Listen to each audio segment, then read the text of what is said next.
নমস্কার বন্ধুরা, কেমন আছো? আশা করি সবাই ভালো আছো। আমিও না খুব ভালো আছি। আর সেজন্যই এই মনের কথা চ্যানেলটিতে খুব তাড়াতাড়ি চলে এলাম। মোটামুটি কাজকর্ম হয়েছে, মানে ডান হাতের জোগাড়টা হয়ে গেছে, বাকি কাজ একটু পরে করব। তার আগে তোমাদের সাথে একটু মনের কথাটা শেয়ার করে নিই। আসলে একটা কথা কদিন ধরেই ভাবছি, মানে রান্নাঘরে ঢুকলেই ওই জিনিসটিকে কোণে একটা প্লাস্টিকের মধ্যে বন্ধ অবস্থায় দেখছি আর ভাবছি যে আপনাদেরকে এ সম্বন্ধে একটু কিছু বলবো, যেটা আমার জীবনে ঘটে গেছে ওটাকে নিয়ে। সেটা কি? সেটা হচ্ছে শিলনোড়া, পাথরের শিলনোড়া। ভাবছেন এ আবার কি? হয়তো আমার বয়সী যারা আছেন বা একটু সামান্য ছোট, তারা সবাই শিলনোড়া দেখেছে বা শিলনোড়া ব্যবহারও দেখেছে। কিন্তু একদম আমাদের ছেলে মেয়েদের বয়সী, এই 10 বছর 12 বছর বয়সের মধ্যে যারা জন্মেছেন, মানে এই রকম বয়স যাদের, তারা বোধহয় আর বাড়িতে শিলনোড়ার ব্যবহারটা সেরকম দেখতে পান না। তারা মায়ের, বাবার বা বন্ধুবান্ধবদের বাড়িতে যেখানেই যান, যে যারাই কাজ করেন রান্নাঘরে, সেখানেই দেখেন মিক্সার গ্রাইন্ডার, মিক্সি মেশিনে আদা, পেঁয়াজ, রসুন, পোস্ত, কাজু সব পেস্ট হচ্ছে। আবার এমনও বাড়ি আছে যেখানে প্যাকেট করা পেস্ট দোকান থেকে কিনে এনেও ব্যবহার করছে। মানে শিলনোড়া ব্যবহার আর প্রায় নেই বললেই চলে। কিন্তু এই শিলনোড়াকে কেন্দ্র করে মানুষের মধ্যে পরিচিতি বাড়তে পারে, এটা কি জানেন? এটা জানার কথা নয়, এটা আমার অভিজ্ঞতা। তাহলে চলুন বলি কি হয়েছিল। 2005-এ আমাদের বিয়ে হয়। এই জুলাই মাসেই আমার বিয়ে হয়েছিল। তো সেই 2005-এ বিয়ের পরে তখন বর্ধমানে গ্রামের বাড়িতে, তো সেই সময় মিস্টার ব্যানার্জি তার মেসে যেরকম আগে থেকেই ছিলেন সেভাবেই ছিলেন মেসের বর্ডার হিসাবে। আর আমি তখন ওই দুবরাজপুর রামকৃষ্ণ মিশনে সারদা মিশন তৈরি হচ্ছিল, সেখানে পড়ানোর জন্য গিয়েছিলাম এবং সেই সঙ্গে MA করছি। তো মাঝে মাঝে স্কুল থেকে ছুটি নিয়ে আসতে হতো বর্ধমান ইউনিভার্সিটিতে, তখন আমি MAও করছি। তো তখন আমি আমার নিজের বাড়ি, নিজের বাসা, নিজের রান্নাঘর, নিজের কিছু হয়নি।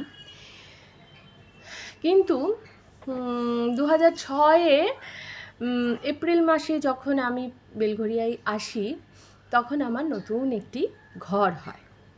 সে যেমনই হোক, সে ভাড়া বাড়ি, সামনে একটি মেস, তার একটু পাশেই আমার দুটি অ্যাটাচ রুম, সঙ্গে কিচেন আর একটি বাথরুম আর একটি কল সমেত একটি কল ঘর। 2006 সালের কথা। কিন্তু নতুন, কিছুই তো আনা সম্ভব হয়নি। সে অনেক কথা, জীবনের কথার কি আর শেষ আছে? তাই সে কথাই যাচ্ছি না। আর যখন শিলনোড়ার কথা এসছে, তো সেই শিলনোড়ার কথাটাই আজকে বলছি বন্ধু। এখন বাজার থেকে সবই একদিন একদিন করে কিনতে হচ্ছে। যতটা সম্ভব আমার মা একটা দুটো দিয়েছেন, থালা, বাটি, গ্লাস, শতরঞ্জি, এমনকি ঘর পোছার নাতাটাও, ভাত নামানো নাতা লাগবে সেটাও বাবা দুটো নাইলনের বড় বড় ব্যাগ বার করে দিয়েছিলেন, যে জানিস তো ঘরে তো সবই লাগে, এটাও নিয়ে যা করে টুকটাক, মানে যাকে বলে ABCD, অ আ ক খ জীবনের, সেই সংসারের অ আ ক খগুলো তাদের হাত ধরে পেয়েছি। এরপর 4 দিন পরে আমার ক্লাস 9-এ পড়া ভাই, সেও আমার বিয়েতে উপহার পাওয়া সে স্ট্যান্ড ফ্যান আর একটি স্টোভ নিয়ে সে তার দিদির বাসা বাড়িতেও এসেছিল। কিন্তু যেটা ভারী, যেটা আনা সম্ভব নয়। আর পরিবারে, একটা ছোট পরিবারে কটা থাকবে শিলনোড়া, তো সেটা আমাকে কিনতে হবে। এবার মিস্টার ব্যানার্জি বাজারে গেছে শিলনোড়া কিনতে, কিনে এনেছে ছোট্ট একটি শিলনোড়া। আচ্ছা বন্ধু, চলুন আমরা একবার শিলনোড়াটা একবার দেখে নিই, কেমন? এই যে বন্ধু, শিলটা, আর এই যে শিলটা,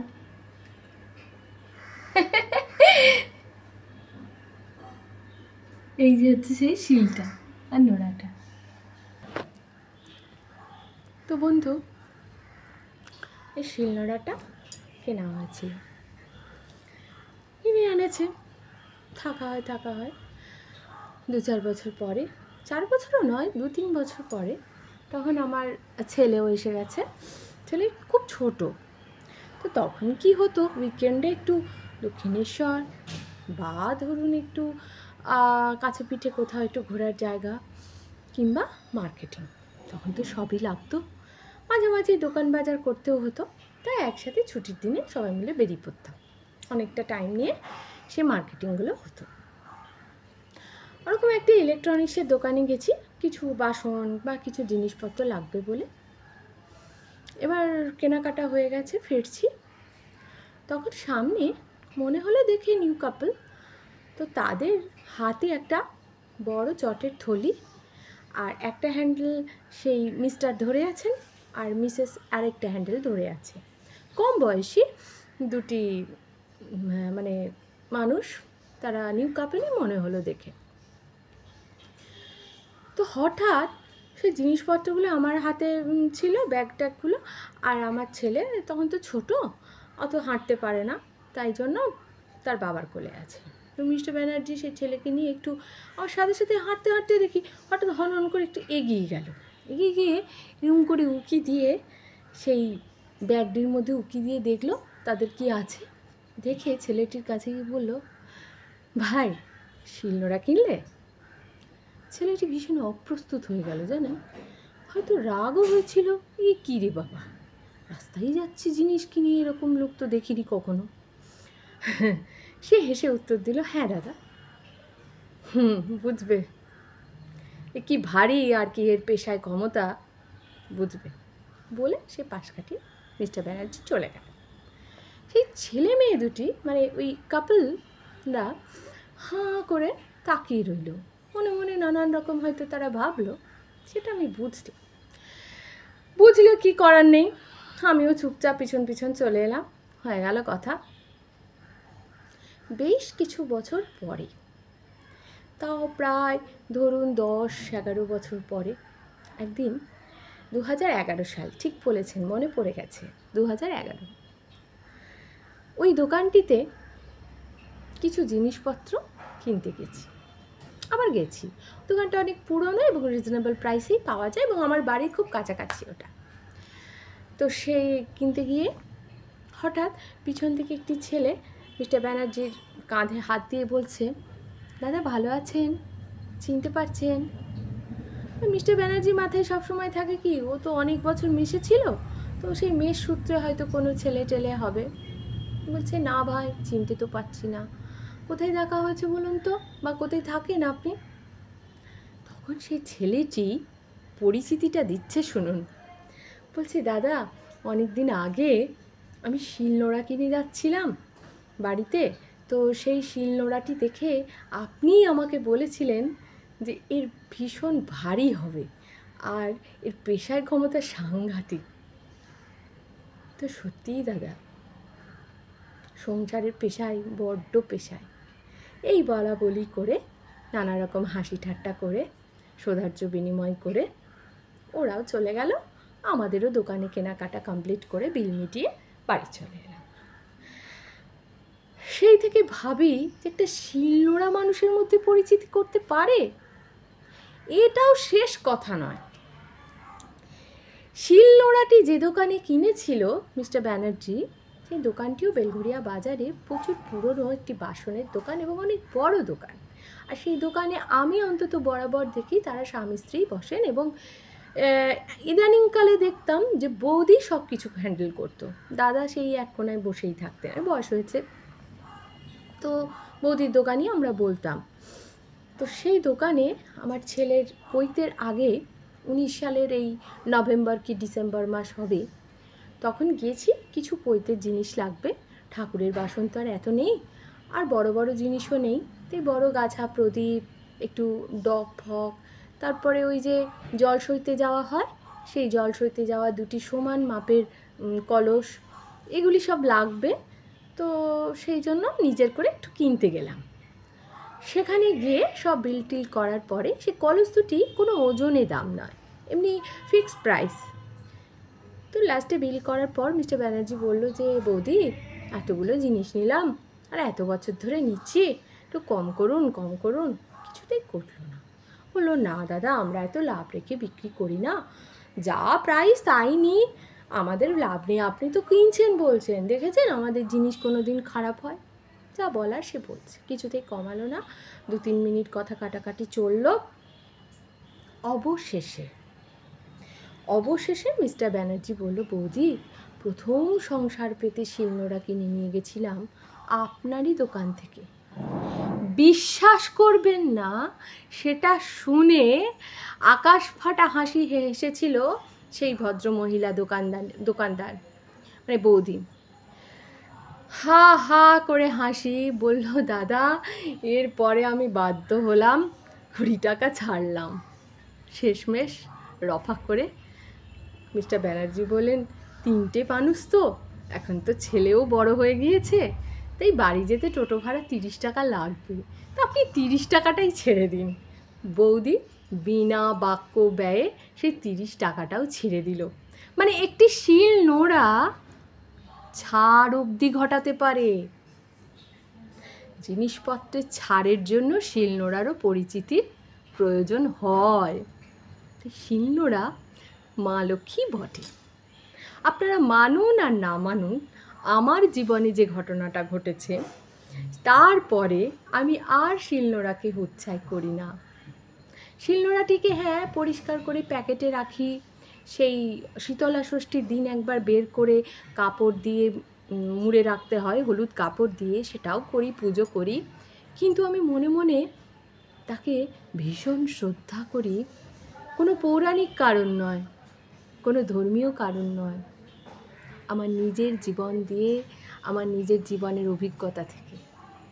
আচ্ছা বন্ধুরা, আপনাদের জীবনে বাড়ির এরকম কোনো জিনিস আছে যেটা আপনাকে অনেক কিছু শিখিয়েছে আমার মতো?